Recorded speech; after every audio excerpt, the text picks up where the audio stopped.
मेडिस्टैंड अपनी बीमारी को समझिए। अस्सलाम वालेकुम ख़वातीन हज़रात, प्रोफेसर अज़ीज़ुर-रहमान मेडिस्टैंड अपनी बीमारी को समझिए की जानब से एक दवाई है जिसका नाम है लिराग्लुटाइड और उसका जो ट्रेड नेम है वो सक्सेंडा है और ये काम आती है वेट कम करने के लिए। तो ये चूँकि काफ़ी लोग आजकल इस्तेमाल कर रहे हैं तो मैंने सोचा कि इसके बारे में मैं एक जो टेक्निकल और एक प्रोफेशनल उसका व्यू है वो दे दूँ।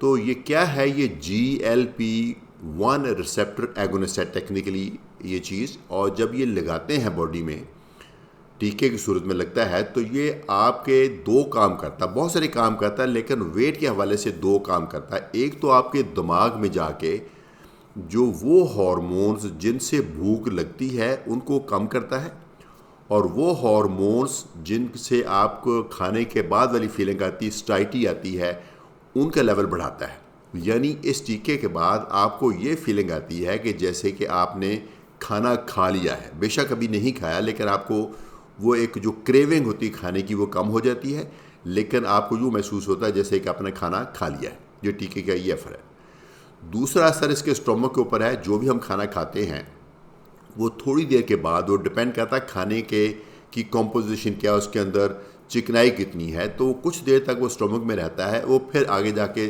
छोटी इंटेस्टाइन में चला जाता है। तो स्टोमक में उसका प्रोसेस चर्निंग होती है, वो छोटे पीसेस में कन्वर्ट होता है, लेकिन स्टोमक में आमतौर पे जो ग़िज़ाइयत है वो एब्जॉर्ब होना नहीं शुरू होती, ग्लूकोज वगैरह आगे जाके इंटेस्टाइन का जो पहला हिस्सा उसमें जाके जज्ब होती है। तो इस टीके के बाद जो खाना है वो ज़्यादा देर तक आपके स्टोमक में पड़ा रहता है।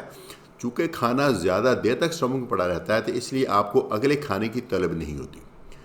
सो ये दो इसके इफ़ेक्ट्स हैं। एक ये है कि आपको यहाँ से खाने की क्रेविंग कम करता है और दूसरा खाना मैदे में ज़्यादा देर तक रहता है तो अगले खाने की ज़रूरत कम महसूस होती है। तो ये टीके लगाने से आप ख़ुद अगर एफर्ट कर रहे हैं या ख़ुद अपने खाने को कंट्रोल कर रहे हैं तो ही ये टीका आपको हेल्प करेगा वज़न कम करने के लिए। इसका लगाने का तरीका मैं अभी डेमोस्ट्रेट करूँगा।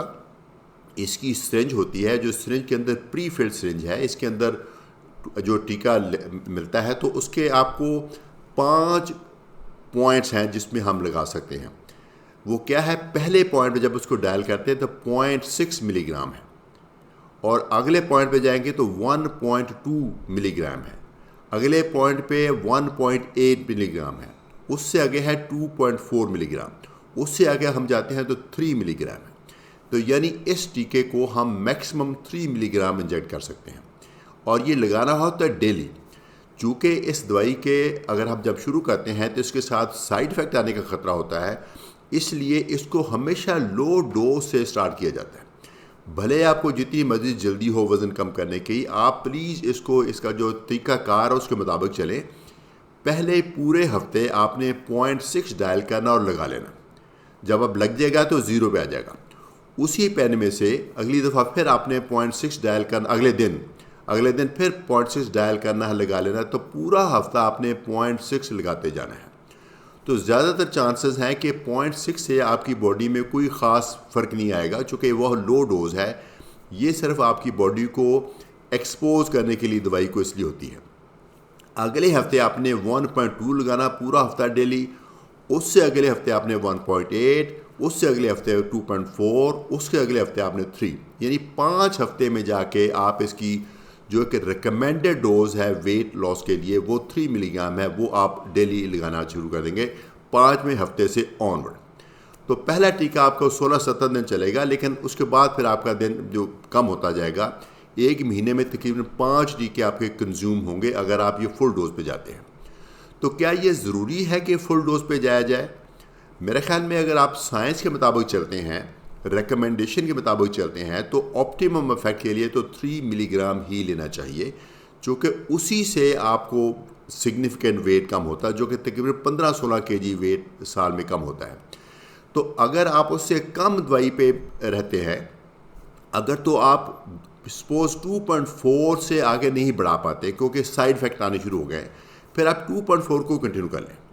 लेकिन अगर आपकी बॉडी, आपका दिमाग इस दवाई को एक्सेप्ट कर रहा है तो बेहतर यह है कि 3 मिलीग्राम तक जाए। और ये कब तक लेने हैं, ये एक लॉन्ग टर्म ट्रीटमेंट है, ये भी जहन में रखें। ये कोई 3 महीने 6 महीने साल का ट्रीटमेंट नहीं है। वेट लॉस एक लॉन्ग टर्म एक ट्रीटमेंट होती है, चूँकि ओबेसिटी है वो एक लॉन्ग टर्म डिजीज़ है। जब ये टीके के आप कोर्स ख़त्म करेंगे, जब ये लगाने टीके बंद करेंगे तो इसका इफेक्ट ख़त्म हो जाएगा। इसलिए जब भी आप इस दवाई को शुरू करें तो इस इरादे से शुरू करें कि एक लॉन्ग टर्म ट्रीटमेंट है, और मोस्ट प्रोबेबली आप जितना भी वेट इसे कम करेंगे उसको मेंटेन करने के लिए आपको ये टीका जारी रखना पड़ेगा। तो इसलिए आप शुरू में ही इसकी कॉस्टिंग उस हिसाब से करें, चूँकि ये महंगी दवाई है। इसलिए आप पहले अपना बजट चेक करें और फिर देखें कि क्या आप ये लॉन्ग टर्म ट्रीटमेंट इसकी अफोर्ड कर सकते हैं कि नहीं कर सकते। अगरचे 6 महीने साल लेने के बाद भी कई दफ़ा हमने ये देखा है कि लोगों को एक किक स्टार्ट मिल जाता है, कुछ वज़न कम हो जाता है, 8-10-15 केजी कम हो जाता है, तो उसके बाद वो ये टीके बंद भी कर दें तो फिर भी, क्योंकि उन्होंने एक बड़ी मेहनत से बड़ा पैसे लगा के वज़न कम किया होता है, तो फिर हम उम्मीद करते हैं कि उसके बाद वो अपनी लाइफस्टाइल चेंज करके ही वेट को मेंटेन करेंगे जो उन्होंने लूज़ किया है। एक बात याद रखें कि ये टीके आपका हाथ पकड़ के आपको खाने से नहीं रोक सकते।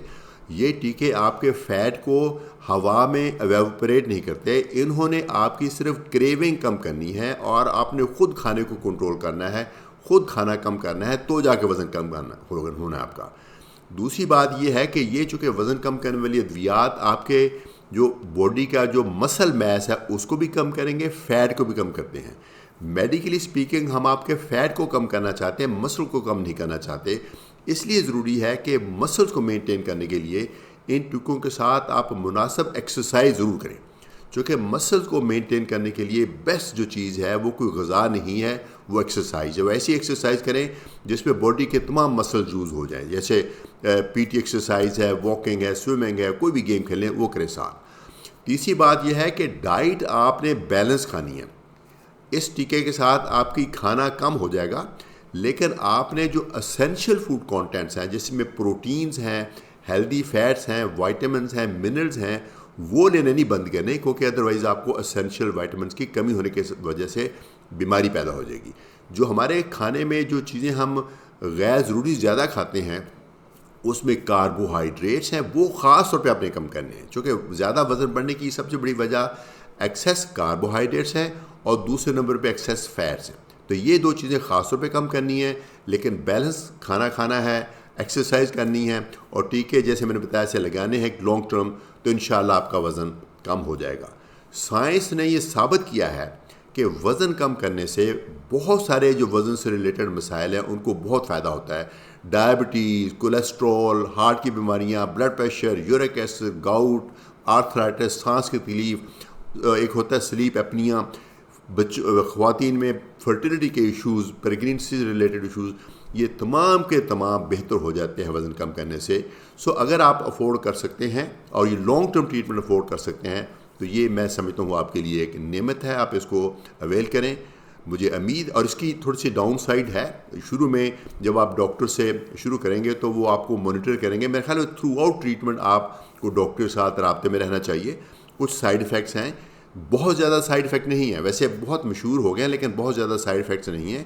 थोड़े से साइड इफ़ेक्ट ये होते हैं कि अगर जल्दी आप एस्केलेट करें तो आपको नोज़िया सा हो सकता है, थोड़ी सी वॉमिटिंग हो सकती है। उसका तरीका ये है कि जैसे मैंने शुरू में बताया था 0.6 1 वीक के लिए, फिर 1.2 आप 1 वीक की बजाय 2 वीक के बाद या 3 वीक के बाद अगला स्टेप ले सकते हैं। लें ग्रेजुअली, लेकिन जाएँ, कोशिश करें मैक्सिमम जितनी डोज आप टॉलरेट कर सकते हैं 3 मिलीग्राम तक उतनी करें तो इंशाल्लाह आपका डिज़ायर्ड बॉडी वेट अचीव हो जाएगा और उसके साथ आपको तमाम मेडिकल बेनिफिट्स भी मिल जाएंगे, प्रोवाइडेड आप साथ एक्सरसाइज भी करें, खाना भी कंट्रोल करें और अपनी एसेंशियल जो डाइट है जिसमें प्रोटीन्स हैं, विटामिन्स हैं, मिनरल्स हैं और एसेंशियल फैटी एसिड्स हैं वो ज़रूर लेते रहें। इजाज़त चाहूँगा। प्रोफेसर अजीज़ुर रहमान व मेडिस्टैंड अपनी बीमारी को समझिए।